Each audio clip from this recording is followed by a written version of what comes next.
গল্পের নাম বৃষ্টিস্নাত বাগানবিলাস। গল্পের নাম ফাতেহা নূর। পর্ব ২। অফিসের বাইরে দাঁড়িয়ে আছে ইমতাহা।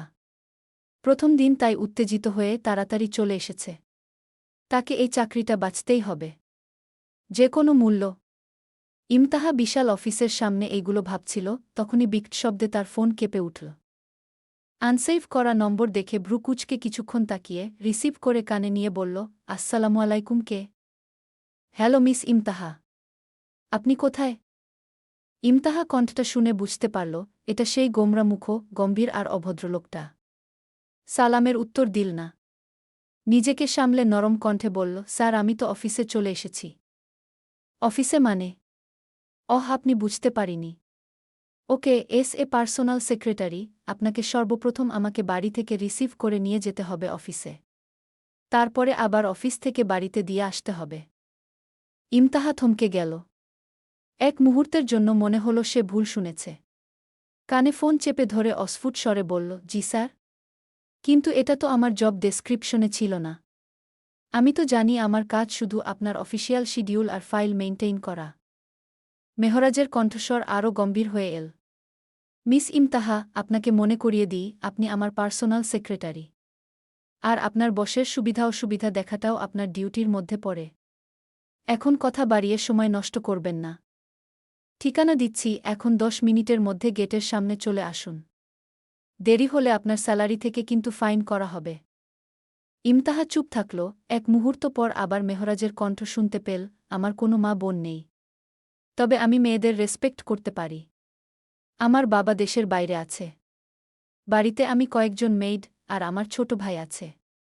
ওকে নিজের ভাইয়ের মতো ভাববেন। ভুলভাল কিছু বললে ঠাস করে একটা থাপ্পড় লাগিয়ে দাঁত ফেলে দিবেন। কথাটা শেষ করেই ওপাশ থেকে খট করে ফোনটা কেটে গেল। ইমতাহা অবাক হয়ে সেখানে কিছুক্ষণ স্থবির হয়ে দাঁড়িয়ে রইল। তারপর একটা দীর্ঘশ্বাস ফেলে উল্টো পথে হাঁটা দিল। ১০ মিনিটের মাথায় সে সেই বিশাল বাগানবিলাস ঘেরা রাজবাড়িটার সামনে এসে দাঁড়াল। ঠিকানাটা দেখে ও ভীষণ অবাকই হয়েছিল। পর মুহূর্তে নিজেকে সামলে নিয়েছিল। এই বাড়িটা উনার হতেই পারে, স্বাভাবিক। গেটটা আগে থেকেই খোলা ছিল। কোনো সিকিউরিটি গার্ড পর্যন্ত নেই। ইমতাহা গেট গলিয়ে ভেতরে পা রাখতেই বিস্ময়ে তার চোখ জোড়া বড় বড় হয়ে গেল। বাইরে থেকে রাজপ্রাসাদ মনে হলেও ভেতরটা যেন এক টুকরো গহীন অরণ্য, যেখানে প্রতিটি পড়তে পড়তে আভিজাত্য আর আভিজাত্য। বাড়িটা ঠিক আধুনিক নয়, বরং কিছুটা ভিক্টোরিয়ান ধাঁচের। ধবধবে সাদা রঙের তিনতলা অট্টালিকা। বড় বড় জানালার কাচগুলো সব কুচকুচে কালো, যার উপর বিকেলের রোদ পড়ে আয়নার মতো ঝিকমিক করছে। বাড়ির প্রতিটি কার্নিশে লতাপাতার সূক্ষ্ম কারুকাজ। মূল দরজার সামনে দুটো বিশাল স্তম্ভ দাঁড়িয়ে আছে, যা বাড়িটাকে এক ধরনের আভিজাত্য আর রাজকীয় গাম্ভীর্য দিয়েছে। ইমতাহা মুখ হা করে তাকিয়ে আছে। সে তার জীবনেও এইরকম বাড়ি কখনো নিজের চোখে দেখিনি। একটু সামনে এগোতে দেখল ঠিক মেহরাজ জাইন এর মতো নিয়ে একটা লোক। সাদা শার্ট আর বগি প্যান্ট পরে মাথা নিচু করে একটা বাইকের চাকায় কি যেন করছে। ইমতাহা ভেবে নিল এটাই হয়তো ওই মহিষ লোকটা। তার মানে কি শেষ পর্যন্ত এই লোক তাকে দিয়ে বাইক চালাবে? কিন্তু সে তো বাইক চালাতে পারে না। কার ড্রাইভিং শিখিয়েছিল শখের বসে, টুকটাক পারে কিন্তু বাইক। ইমতাহা নিচের দিকে তাকিয়ে এগুলোই ভাবছিল, তখনই সামনে থেকে একটা উৎসাহিত কণ্ঠ শুনতে পেল। আরে চিনিমিনি আপনি? I can believe this. আমার ফেভারিট ড্যান্সার নোরা ফাতেহি আমার সামনে আসলেও এত চমকাতাম না যত চমকেছি আপনাকে আমার বাড়িতে দেখে। ইমতাহা চমকে ভাবনা থেকে বের হয়ে দেখল, আরে এটা তো কাল রাতের ছেলেটা, যে তার কাছে ১০ টাকা চেয়েছিল। ইমতাহা বিস্ময়ে বিমূঢ় হয়ে তাকিয়ে রইল। কাল রাতের সেই রোগাপাতলা আবরাজ নামের ছেলেটা, যার হাতে আইফোন ছিল অথচ পকেটে ১০ টাকা ছিল না, সে আজ তার সামনে দাঁড়িয়ে দাঁত বের করে হাসছে। আপনি এখানে কি করছেন? আবরাজ বাইকের তেলের ন্যাকড়াটা দিয়ে হাত মুছতে মুছতে হাসল। আরে হ্যাঁ, এই রাজপ্রাসাদে কি শুধু ওই হিটলার ভাইয়াই থাকতে পারে? আমি তার ছোট ভাই, আবরাজ জাইন। কিন্তু আপনি যে শেষমেশ আমার ভাইয়ারই পার্সোনাল সেক্রেটারি হয়ে এখানে ল্যান্ড করবেন, সেটা তো থ্রিলার মুভির টুইস্টকেও হার মানাচ্ছে। আপনি কিভাবে বুঝলেন আমি আপনার ভাইয়ের সেক্রেটারি? অন্য কেউ ও হতে পারতাম। আবরাজ ন্যাকড়াটা দিয়ে হাত মুছতে মুছতে হাসল।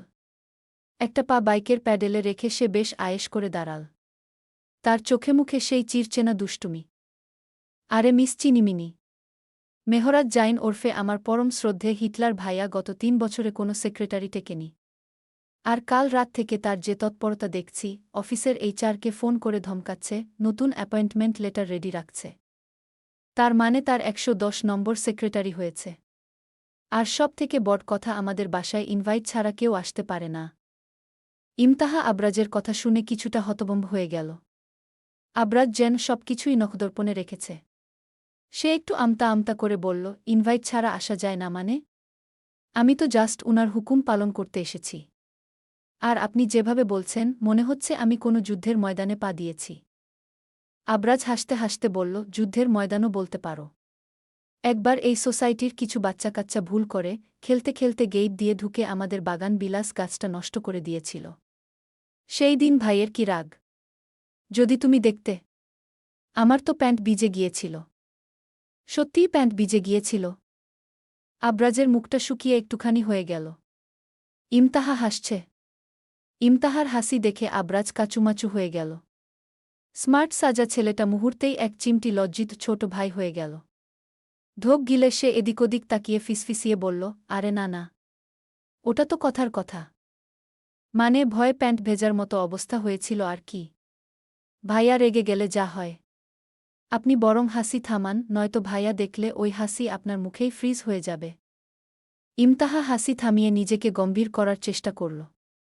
আবরাজ আবার তার চিরচেনা ফুরফুরে মেজাজে ফিরে এসে বলল, তবে আপনার সাহস আছে মানতে হবে মিস চিনিমিনি। ভাইয়ার সেক্রেটারি হওয়া মানে বাঘের খাঁচায় বসে নার্গিস আপার মিউজিক শোনা। জানি না আপনার কপালে আজ কি আছে। কি রে বজ্রপাত, তুই মিস ইমতাহার সাথে এত মিষ্টি মিষ্টি করে কেন কথা বলছিস? কই, আমার সাথে তো সব সময় গাধার মতো কথা বলিস। আবরাজ থতমত খেয়ে কাচুমাচু করে নিচের দিকে তাকাল। কখন যে মেহরাজ এসে এখানে দাঁড়িয়ে আছে সে টেরই পায়নি। কিন্তু মেহরাজের বজ্রপাত সম্বোধনে ইমতাহার হাসি আসল। মুখ চেপে অন্যদিকে তাকিয়ে রইল। মেহরাজ জাইন সিঁড়ি দিয়ে নেমে আসল। তার পরনে নেভি ব্লু কালারের একটি কোট, ভেতরে সাদা শার্ট, হাতে আভিজাত্যের প্রতীক একটি ব্রিফকেস। সানগ্লাসের আড়াল থেকে তার তীক্ষ্ণ দৃষ্টি আবরাজের উপর স্থির হয়ে আছে। আবরাজ আমতা আমতা করে বলল, আরে না ভাইয়া, গাধার মতো কেন হবে? আমি তো জাস্ট উনাকে আমাদের বাড়ির নিয়মকানুন বুঝিয়ে দিচ্ছিলাম। মানে ওই যে বাগানবিলাস গাছটা যেন টাচ না করে। হয়েছে, তোকে আর গাইডবুক হতে হবে না। তাড়াতাড়ি ভার্সিটিতে যা। পড়ালেখা তো কিছুই করিস না, সারাদিন মেয়েবাজি করিস। তোর ভার্সিটির প্রত্যেকটা কাহিনী আমার কানে আসে। কালকে নাকি কোনো মেয়েকে কি বলেছিস, তাকে ছাড়া তুই বাঁচবি না। কে ভাইয়া? সাদিয়া, ঐশী, সাবিহা, সুমাইয়া, আয়েশা, ঈশিতা, মাহিরা, তাবাস্সুম, আয়াত, জান্নাত, নওমি, সেজুতি, ইনায়া, ইসরাত, নুসরাত, দিয়া, পায়েল, হিয়া, নিশাত, মেঘলা, অনন্যা, রিয়া, আলিফা, নাবিলা নাকি মিথিলা? কে এইসব মিথ্যা কথা বলল? ইমতাহা এবার আর হাসি চেপে রাখতে পারল না। আবরাজের দীর্ঘ নামের তালিকা শুনে তার পেটে খিল ধরার দশা। এই ছেলের হৃদয়ে কি আস্ত একটা ফুটবল স্টেডিয়াম আছে নাকি? একজনের নাম বলতে গিয়ে সে যে পুরো এলাকার মেয়েদের নাম মুখস্থ বলে দিল। মেহরাজ সানগ্লাসের আড়াল থেকে এক পলক ইমতাহার কম্পিত কাঁধের দিকে তাকালেন, যেখানে হাসির দমক সামলানোর আপ্রাণ চেষ্টা চলছে। এরপর সে তার গম্ভীর দৃষ্টি পুনরায় আবরাজের উপর নিবদ্ধ করলেন। মেহরাজ শীতল কণ্ঠে বললেন, তোর মেমোরিটা যদি পড়ালেখায় এভাবে কাজ করত, তবে প্রতি সেমিস্টারে আমাকে তোকে নিয়ে এইচওডির ঘরে গিয়ে বসে থাকতে হতো না। এখন এখান থেকে বিদায় হ, নয়তো এই মাসেই তোর সব ক্রেডিট কার্ড ব্লক করে দেব। ক্রেডিট কার্ড শব্দটা শুনেই আবরাজ মুহূর্তের মধ্যে শান্ত হয়ে গেল। সে কাচুমাচু করে ইমতাহার দিকে একবার তাকাল, তারপর দাঁত বের করে একটা হাসি দিয়ে বলল, ভাইয়া, ওটা আসলে ভালোবাসা ছিল না, ওটা ছিল সোশ্যাল সার্ভিস। তুমি বুঝবে না। নিরামিষ। যা হোক, আমি গেলাম। Tata miss Chinimini. বলেই সে তার বাইকটা স্টার্ট দিয়ে ধোঁয়া উড়িয়ে বেরিয়ে গেল। মেহরাজ পকেট থেকে গাড়ির চাবিটা বের করে ইমতাহার দিকে বাড়িয়ে দিল। হাসি শেষ হয়েছে? হাসি শেষ হলে চাবিটা ধরুন। আর মনে রাখবেন, অফিসে আমি যেমন ভয়ঙ্কর, বাসায় তার থেকেও বেশি ভয়ঙ্কর। আবরাজ ছেলেমানুষি করে, কিন্তু আপনি যদি আপনার দায়িত্ব নিয়ে চিনিমিনি খেলেন, তবে প্রথম দিনেই আপনার ক্যারিয়ারের ফুল স্টপ পড়ে যাবে। ইমতাহা থতমত খেয়ে চাবিটা হাতে নিল। মেহরাজের সানগ্লাসে নিজের প্রতিচ্ছবি দেখে সে এক মুহূর্তের জন্য ভয় পেল। এই লোকটার কথা আর কাজের মধ্যে এক ধরনের বৈপরীত্য আছে। ফোনে বলল আবরাজকে থাপ্পড় মারতে, আর সামনাসামনি আবরাজকে শাসন করছে নিজের মতো করে। ভাইয়ের ভালোবাসা সুন্দর। বিরক্তিতে ইমতাহার শ্যামলা মুখটা লাল হয়ে আছে। অফিসে আসার পর এই নিয়ে 10 বার হয়তো মেহরাজ তাকে দিয়ে কফি বানাচ্ছে। কখনো কফি ঠান্ডা হয়ে যায়, কখনো চিনি বেশি হয়ে যায়, কখনো চিনি কম হয়ে যায়, কখনো পোকা পড়ে যায়। আল্লাহ! ইমতাহার মন তো চাইছে এই লোকের কফিতে ইঁদুর মারার বিষ মিশিয়ে পৃথিবী থেকে সরিয়ে দিই। কেমন আছেন ইমতাহা আপু? ইমতাহা হাতের কাজ থামিয়ে পিছে ফিরে দেখল এটা নবনী নামক মেয়েটা। ইমতাহা একটা জোরপূর্বক হাসি দিয়ে বলল, এই তো নবনী, আছি কোনমতে। কিন্তু কফি বানাতে বানাতে মনে হচ্ছে আমি এই অফিসের সেক্রেটারি না, বরং কোনো ক্যাফের বারিস্তা হিসেবে জয়েন করেছি। নবনী মুচকি হেসে ইমতাহার কাছে ফিসফিস করে বলল, বুঝতে পেরেছি, বস আপনাকে অলরেডি তালিম দেওয়া শুরু করেছেন। আসলে মেহরাজ স্যার কফি নিয়ে বড্ড খুঁতখুঁতে। আপনার আগে যারা ছিল তারা তো 3 দিনও টিকতে পারেনি এই কফি পরীক্ষায়। তবে একটা সিক্রেট বলি? ইমতাহা উৎসুক হয়ে তাকাল। নবনী এদিক ওদিক তাকিয়ে আরও নিচু স্বরে বলল, স্যার আসলে কফিটা বাহানা হিসেবে ব্যবহার করেন। তিনি দেখতে চান আপনার ধৈর্যের সীমা কতটুকু। আপনি যদি রেগে গিয়ে কফি কাপটা উনার টেবিলে আছাড় মারেন, তবে বুঝে নেবেন আপনার চাকরি ওখানেই শেষ। তুমি এসব কিভাবে জানলে? কারণ আমি স্যারের 103 নাম্বার সেক্রেটারি। ইমতাহা চমকে গেল। হাতের কফির মগটা প্রায় ফসকে যাচ্ছিল তার। বড় বড় চোখে নবনীর দিকে তাকিয়ে অবাক স্বরে বলল, কি বলছ নবনী? তুমি 103 নম্বর সেক্রেটারি মানে? তাহলে এখন তুমি এখানে কি করছ? নবনী একটা দীর্ঘশ্বাস ফেলে ম্লান হাসল। আমি মাত্র 4 দিন টিকেছিলাম সেক্রেটারি হিসেবে। ওই 4 দিনে স্যার আমাকে দিয়ে মোট 107 বার কফি বানিয়েছিলেন। 108 নম্বর বার যখন স্যার বললেন, কফিতে একটা বুদবুদ বেশি কেন? তখন আমি আর নিজেকে সামলাতে পারিনি। স্যারের ফাইলের উপর কফি ঢেলে দিয়েছিলাম। ভেবেছিলাম চাকরি তো যাবেই, হয়তো জেলেও যেতে হবে। কিন্তু স্যার শান্ত গলায় বললেন, আপনার ধৈর্য শেষ, আপনি এই পদের যোগ্য নন। তবে আপনার টাইপিং স্পিড ভালো, আপনি HR ডিপার্টমেন্টে শিফট হন। ইমতাহা বিস্ময়ে বিমু হয়ে রইল। মেহরাজ জাইন লোকটা আসলে কেমন? সে যেমন নিষ্ঠুরভাবে মানুষের ধৈর্য পরীক্ষা করে, আবার অদ্ভুতভাবে যোগ্যতার বিচারও করে। নবনী চলে যাওয়ার সময় ইমতাহার কাঁধে হাত রেখে বলল, সাবধানে আপু। স্যার আজ 11 নম্বর মগটা হাতে নেবেন। ওটা যদি পারফেক্ট না হয় তবে আজই আপনার লাস্ট ডে হতে পারে। ইমতাহা শক্ত হয়ে দাঁড়াল। সে হার মানতে শেখেনি। অনেক কষ্টে পাওয়া এই চাকরিটা তাকে টিকিয়ে রাখতেই হবে। সে খুব যত্ন করে মেপে মেপে কফিটা আবার বানাল। এবার সে মেহরাজের কেবিনের দিকে পা বাড়াল। দরজা নক করে ভেতরে ঢুকতেই দেখল মেহরাজ ল্যাপটপে গভীর মনোযোগ দিয়ে কাজ করছে। ইমতাহা নিঃশব্দে কফিটা টেবিলের একপাশে রাখল। মেহরাজ ল্যাপটপ থেকে চোখ না সরিয়েই মগটা হাতে নিল। এক চুমুক দিয়ে স্থির হয়ে বসে রইলেন কিছুক্ষণ। ইমতাহার বুক দুরুদুরু করছে। মেহরাজ ধীরে ধীরে সানগ্লাসটা খুল। কালচে চোখের মণি দুটো ইমতাহার চোখের উপর স্থির করে বলল, 11 নম্বর চেষ্টা। কফিটা আজ ঠিক আপনার মেজাজের মতো হয়েছে মিস ইমতাহা। তিতা কিন্তু করা। আজকের মতো আপনি কফি টেস্টে পাস। ইমতাহা স্বস্তির নিঃশ্বাস ফেল। মেহরাজ একটা মোটা ফাইল ইমতাহার দিকে এগিয়ে দিয়ে বললেন, এই ফাইলটা আজ বিকেলের মধ্যে রিডিক্ট করতে হবে। আর হ্যাঁ, আজ রাতে একটা বিজনেস ডিনার আছে। রেডি থাকবেন। আপনাকে আমার সাথেই যেতে হবে। ইমতাহা অবাক হয়ে বলল, ডিনার? আচ্ছা স্যার। তারপরে নিজের কেবিনের দিকে পা বাড়াতে নিলেই পেছন থেকে মেহরাজ ডেকে উঠল, এটা আমার অফিস। কোনো ফ্যাশন শো না। কালকে থেকে হিজাব পরে আসবেন। পারলে বোরকা পরে আসবেন। ইমতাহা থমকে দাঁড়াল। মেহরাজের কথাগুলো যেন তীরের মতো তার কানে বিঁধল। সে পেছনে ফিরে মেহরাজের চোখের দিকে তাকানোর সাহস পেল না, কিন্তু তার বুকের ভেতরটা অপমানে রিরি করে উঠল। নিজের পোশাক নিয়ে এমন মন্তব্য সে আশা করেনি। খুব করে বলতে ইচ্ছে হল, সে কি কোনো খারাপ পোশাক পরেছে? বা 3 পিসের কোনো কোনা দিয়ে কি তার শরীরের কোনো অঙ্গপ্রত্যঙ্গ দেখা যাচ্ছে? ইমতাহা রাগে গজগজ করতে করতে কেবিন থেকে বেরিয়ে এল। নবনী দূর থেকে ইমতাহার লাল হয়ে যাওয়া মুখ দেখে ইশারায় জিজ্ঞেস করল, কি হয়েছে? ইমতাহা কোনো উত্তর না দিয়ে ধপ করে নিজের চেয়ারে গিয়ে বসল। টেবিলের উপর রাখা মোটা ফাইলটা যেন তাকে ভেঙচি কাটছে। রিডিক্ট করা মানে তো চারটিখানি কথা নয়, প্রতিটি শব্দ খুঁটিয়ে দেখা। কাজের চাপে মেহরাজের ডিনারের কথা প্রায় ভুলে গিয়েছিল সে। ঘড়ির কাঁটা যখন 4টা ছুঁই ছুঁই তখন ইমতাহার ফোনটা আবার বেজে উঠল। স্ক্রিনে সেই মহিষ নামটা ভেসে উঠছে।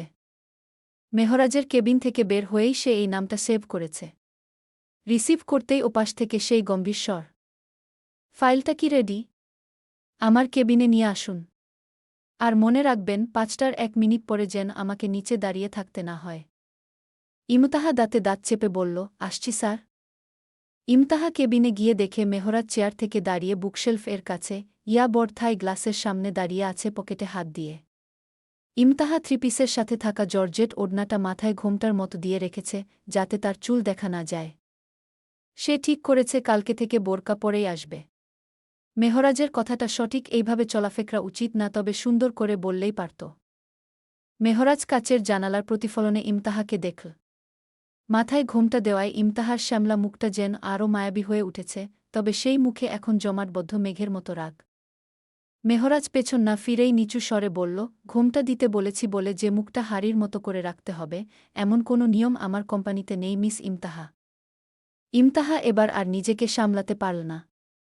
টেবিলের উপর ফাইলটা সশব্দে রেখে বলল, বড়দের সম্মান দিয়ে কথা বলাটাও কি আপনার কোম্পানির নিয়মের বাইরে স্যার? আপনি সুন্দর করে বলতে পারতেন, কিন্তু যেভাবে বললেন তাতে মনে হচ্ছিল আমি কোনো অপরাধ করেছি। ছোটদের স্নেহ করতে হয়, বড়দের সম্মান করতে হয়। মেহরাজ এবার পকেট থেকে হাত বের করে দাঁড়াল। তার চোখে মুখে এক ধরনের নির্লিপ্ততা, যেন ইমতাহার কথা তার গায়ে লাগেনি। মেহরাজ এক পা টক পা করে ইমতাহার একদম কাছে এসে দাঁড়াল। দীর্ঘদেহী মেহরাজের সামনে ইমতাহাকে বেশ ছোটখাটো দেখাচ্ছে। মেহরাজ শান্ত গলায় বলল, পৃথিবীটা বাগানবিলাস ফুলের মতো সুন্দর নয় মিস ইমতাহা। বাইরে হায়নাদের ভিড়। আর আমার সেক্রেটারিকে আমি কোনো হায়নার ভোজ হতে দিতে পারি না। যাই হোক, আপনার ফাইলটা চেক করে নিচ্ছি।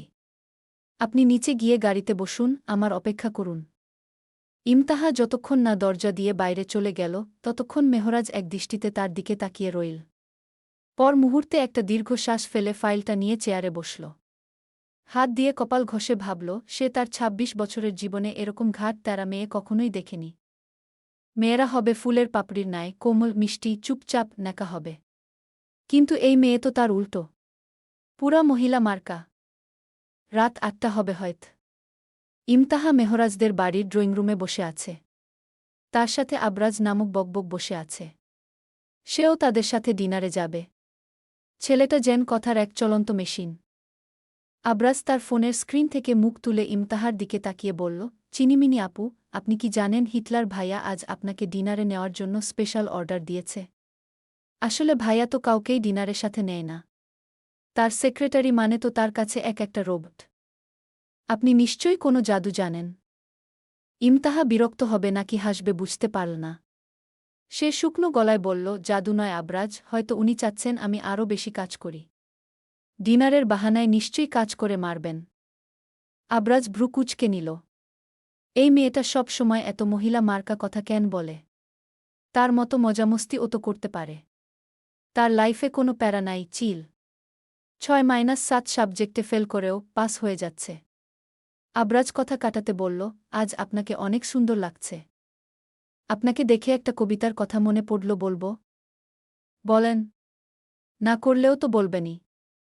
বাকবাকুম পায়রা, মাথায় দিয়ে টায়রা, কানে পড়েছ দুল, তুমি একটা রক্ত জবা ফুল। ইমতাহা আবরাজের এই অদ্ভুত কবিতা শুনে হাসবে নাকি মাথায় হাত দেবে বুঝতে পারল না। সে নিজের কান টেনে ধরে বলল, আরে বাবা, এটা কবিতা নাকি বাচ্চাদের ছড়া? আর আমি রক্তজবা হতে যাব কেন? আর কানে দুলি কবে পড়েছি? আবরাজ দাঁত বের করে হাসল। আরে চিনিমিনি আপু, রক্তজবা তো সৌন্দর্যের প্রতীক। আর আপনার এই রাগী মুখটার সাথে ওটাই বেশ মানায়। ভাইয়ার সাথে থেকে তো সারাদিন শুকনো কফি আর ফাইল ছাড়া কিছু বুঝতে পারবেন না, তাই আমি ভাবলাম একটু সাহিত্য চর্চা করে আপনার মুডটা ভালো করি। ইমতাহা কিছু একটা বলতে যাবে, ঠিক তখনই সিঁড়ি দিয়ে নেমে আসল মেহরাজ। পরনে নেভি ব্লু ব্লেজার আর সাদা শার্ট, হাতঘড়িটার দিকে তাকিয়ে সে বেশ গম্ভীর। আবরাজের কাব্যচর্চা মেহরাজের কানে পৌঁছেছে কি না বোঝা গেল না, তবে তার তীক্ষ্ণ দৃষ্টি এক পলক ইমতাহার উপর দিয়ে ঘুরে গেল। আজ ইমতাহা একটা হালকা বেগুনি রঙের সুতি থ্রিপিস পরেছে, তার কথা কাজে লেগেছে, কারণ হিজাবও করে এসেছে। মেহরাজ শান্ত গলায় বলল, মিস ইমতাহা, গাড়ি বের করুন। ইমতাহার চোখের দিকে তাকিয়ে চাবিটা বাড়িয়ে ধরল। তার দৃষ্টিতে সেই আগের মতোই কঠোরতা, তবে ইমতাহা লক্ষ্য করল মেহরাজ একবার তার হিজাবটার দিকে খুব সূক্ষ্মভাবে তাকাল। হয়তো মনে মনে সে সন্তুষ্ট হয়েছে, কিন্তু মুখে তার বহিঃপ্রকাশ নেই। ইমতাহা চাবিটা হাতে নিয়ে শান্ত গলায় বলল, জি স্যার, আসছি। বাইরে ঝিরঝির বৃষ্টির ঝাপটা এখন আরও বেড়েছে। বাগানবিলাসের সাদা দেয়ালগুলো বৃষ্টির জলে ভিজে এক মায়াবী রূপ ধারণ করেছে। ইমতাহা ড্রাইভিং সিটে বসল, পাশে মেহরাজ আর পেছনে আবরাজ। আবরাজ পেছনে বসে গান গাওয়ার প্রস্তুতি নিচ্ছিল, কিন্তু মেহরাজের এক ধমকে সে চুপ হয়ে গেল। গাড়ি চলতে শুরু করলে মেহরাজ কঠোর স্বরে বলল, আজকের গেস্ট মিস্টার আরশাদ। লোকটা যেমন প্রভাবশালী তেমনি ধূর্ত। আপনার সামনে অনেক লোভনীয় অফার দিতে পারে, কিংবা একটু বেশিই ফ্রেন্ডলি হওয়ার চেষ্টা করতে পারে। আশা করছি আমি কি বলতে চাইছি তা আপনি বুঝতে পারছেন। দুনিয়ার সব পুরুষই এরকম, তবে আমি ব্যতিক্রম। আপনি শুধু আপনার কাজ করবেন, বাকিটা আমি সামলে নেব। পেছনে আবরাজ মোবাইল টিপছিল। এই কথা শুনে মোবাইল থেকে চোখ সরিয়ে উৎসাহিত কণ্ঠে বলল, হ্যাঁ হ্যাঁ, তোমার তো মেয়েদের প্রতি কোনো ইন্টারেস্ট নেই, সব ইন্টারেস্ট ছেলেদের প্রতি। ইমতাহা হাসি গিলে নেওয়ার চেষ্টা করল। আবরাজের কথা শুনে মেহরাজের কপালে 3টে ভাঁজ পড়ল। আয়নায় আবরাজের দিকে এমনভাবে তাকাল যেন দৃষ্টি দিয়েই ওকে ভস্ম করে দেবে। আবরাজ জিভ কেটে কানে হাত দিল। সরি সরি ভাইয়া, আসলে ওটা জোক ছিল। তুমি যে কি পরিমাণ নিরামিষ সেটা তো আমি হারে মাসে জানি। মিস চিনিমিনি, আপনি ওর কথায় ভয় পাবেন না। ও আসলে আয়রন ম্যান হওয়ার চেষ্টা করছে, কিন্তু ভেতরে ওটা আসলে একটা তেলাপোকা। ইমতাহা স্টিয়ারিং ধরে সামনের দিকে তাকিয়ে থাকলেও তার ঠোঁটের কোণে হাসির রেখা ফুটে উঠল।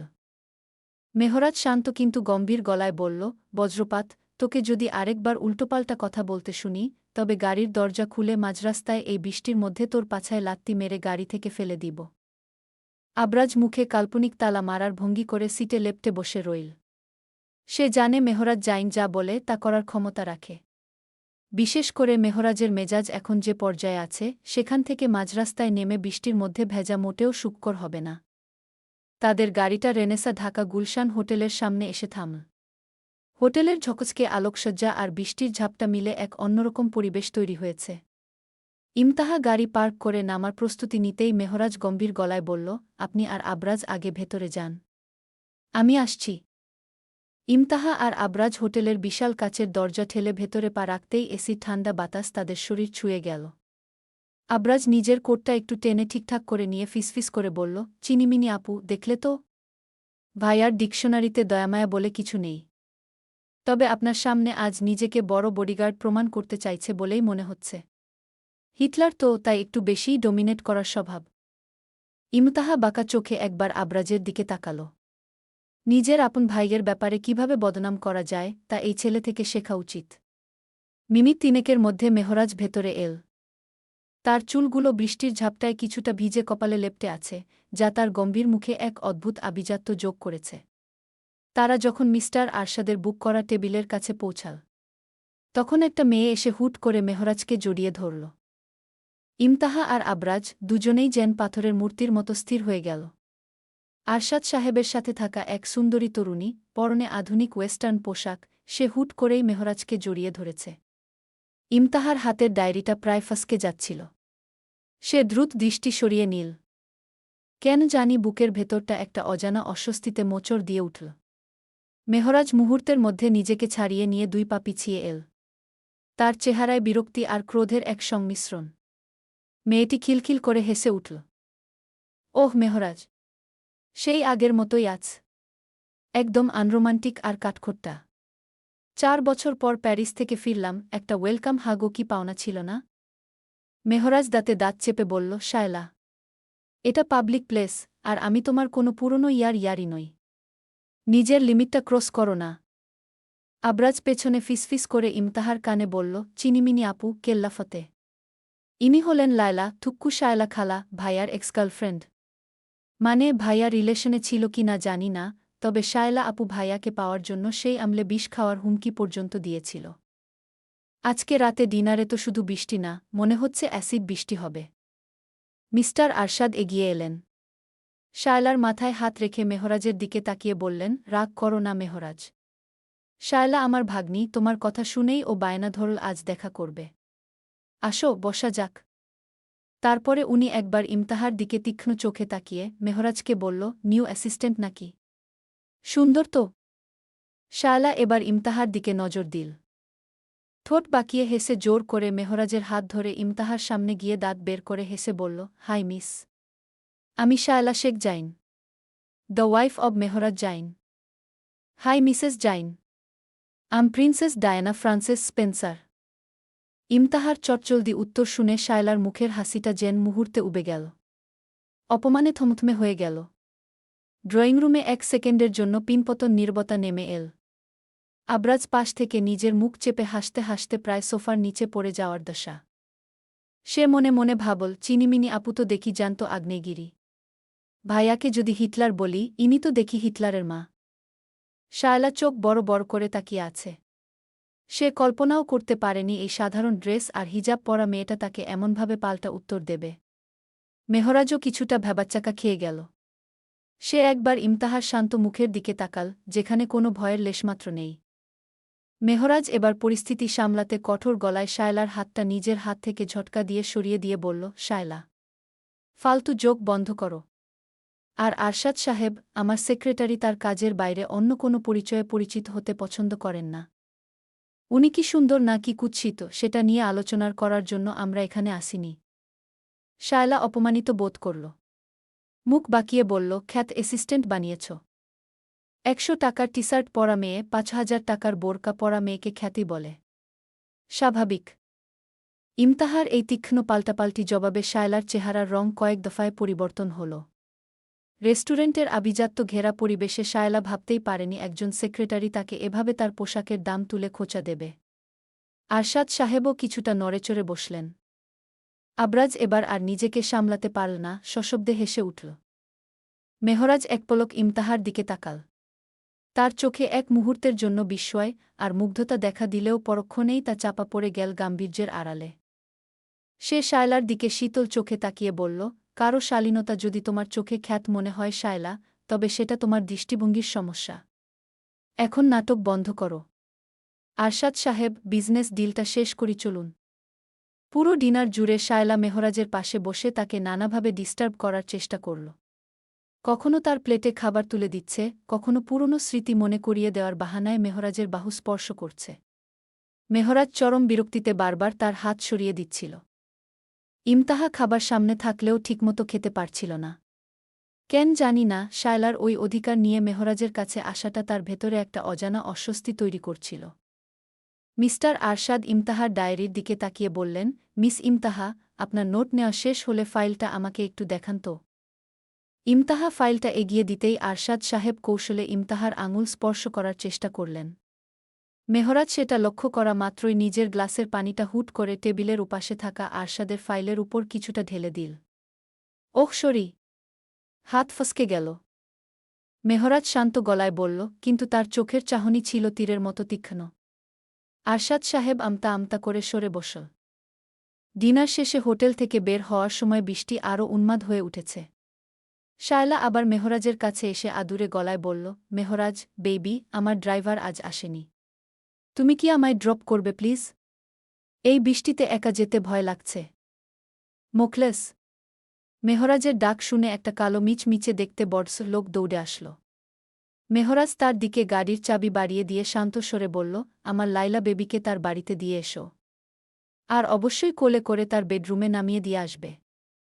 মেহরাজের কথা শুনে শায়লার মুখের রং কালো হয়ে গেল। সে ভাবতেও পারেনি মেহরাজ সবার সামনে এভাবে তাকে অপমান করবে। আরশাদ সাহেবও কিছুটা ভ্যাবাচ্চাকা খেয়ে দূরে দাঁড়িয়ে রইলেন। মোখলেস নামক লোকটা যখন শায়লার দিকে এগিয়ে এল, শায়লার আগে গজগজ করতে করতে বলল, you are so rude Mehraj. আমি যেতে পারব। বলেই সে বৃষ্টির মধ্যেই পা আছড়াতে আছড়াতে নিজের গাড়ির দিকে চলে গেল। আবরাজ তো হেসেই কুটিপাটি। সে ইমতাহার দিকে তাকিয়ে বলল, চিনিমিনি আপু, দেখলে তো? হিটলার ব্রো শুধু দেবদাসে না, অপমানেও পিএইচডি করে রেখেছে। মেহরাজ শান্ত চোখে ইমতাহার দিকে তাকাল। বৃষ্টির ঝাপটায় তার চশমার কাচ কিছুটা ঝাপসা হয়ে গেছে। সে পকেট থেকে রুমাল বের করে চশমাটা মুছতে মুছতে বলল, হাসি থামিয়ে গাড়িতে গিয়ে বসুন। অনেক দেরি হয়ে গেছে।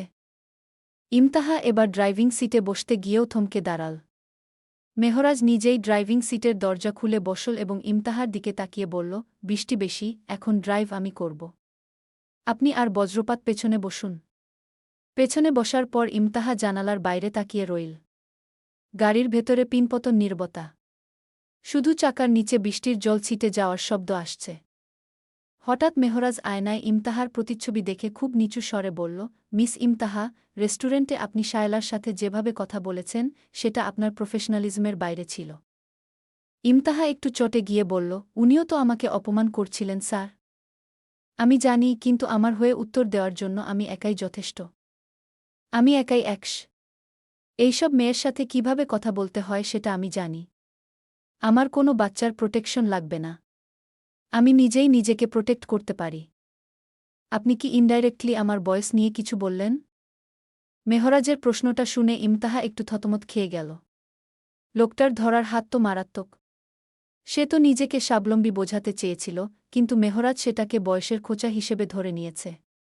ইমতাহা আমতা আমতা করে বলল, আমি আপনার বয়স নিয়ে কিছু বলতে চাইনি স্যার। আমি শুধু বলতে চেয়েছি আমি বাচ্চা নই। মেহরাজ স্টিয়ারিংয়ে শক্ত করে হাত রেখে সামনের দিকে তাকিয়েই ঠান্ডা গলায় বলল, আপনি বাচ্চা কি না সেটা আপনার আচরণই বলে দেয়। আর প্রোটেকশনের কথা যেটা বললেন, আমার সাথে থাকা অবস্থায় আমার এমপ্লয়ের গায়ে কেউ নখের আঁচড় দেবে, সেই সুযোগ আমি কাউকে দিই না। এটা আপনার আত্মনির্ভরশীলতা নয়, এটা আমার দায়িত্ব। আমি বাচ্চাদের মতো আচরণ করেছি? সাইড থেকে এতক্ষণ তাদের কথা শুনতে থাকা আবরাজ মুখ খুলে বলল, না চিনিমিনি। আপনি একদম প্রিন্সেস ডাইনার মতো কথা বলেন। I like it. আমি আপনার বড় হলে এখনই তুলে নিয়ে বিয়ে করতাম। মেহরাজ হুট করে কষে ব্রেক কষল। গাড়ির ভেতরে থাকা সবাই সামনের দিকে ঝুঁকে পড়ল। আবরাজ প্রায় সামনের সিটে ধাক্কা খেতে খেতে বেঁচে গেল। মেহরাজ স্টিয়ারিং থেকে হাত সরিয়ে একদম শান্ত কিন্তু ভয়াবহ দৃষ্টিতে আয়নার দিকে তাকাল। মেহরাজের চোখের দৃষ্টিতে এমন কিছু ছিল যে আবরাজের হাসিমুখ সেকেন্ডের মধ্যে শুকিয়ে কাঠ হয়ে গেল। ইমতাহা ভ্রু কুঁচকে জিজ্ঞাসা করল, স্যার গাড়ি কি নষ্ট হয়ে গিয়েছে? না, আপনি এসে ড্রাইভ করুন। মেহরাজের গম্ভীর কণ্ঠস্বর শুনে ইমতাহা একটু থতমত খেয়ে গেল। স্টিয়ারিং থেকে হাত সরিয়ে মেহরাজ একদম শান্তভাবে গাড়ির দরজা খুলে বাইরে বেরিয়ে এল।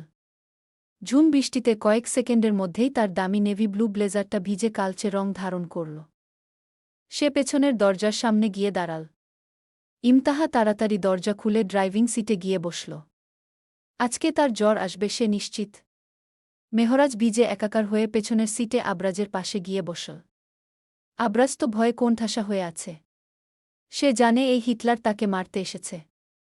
মেহরাজের গা থেকে চুইয়ে পড়া বৃষ্টির জল সিট ভিজিয়ে দিচ্ছে, কিন্তু তার সেদিকে কোনো ভ্রুক্ষেপ নেই। গাড়ি চলতে শুরু করতেই মেহরাজ পেছনের সিট থেকে নিচু স্বরে বলল, বজ্রপাত, আজকের পর যদি কোনো মেয়ের সামনে বিয়ে বা প্রেমের নাম মুখে আনিস, তবে তোকে আমি সত্যি সত্যি একটা হিজড়ার সাথে বিয়ে দিব। এটা শুনে ইমতাহা বিড়বিড় করল, আবরাজ ঠিকই বলে। এটা আস্ত একটা হিটলার।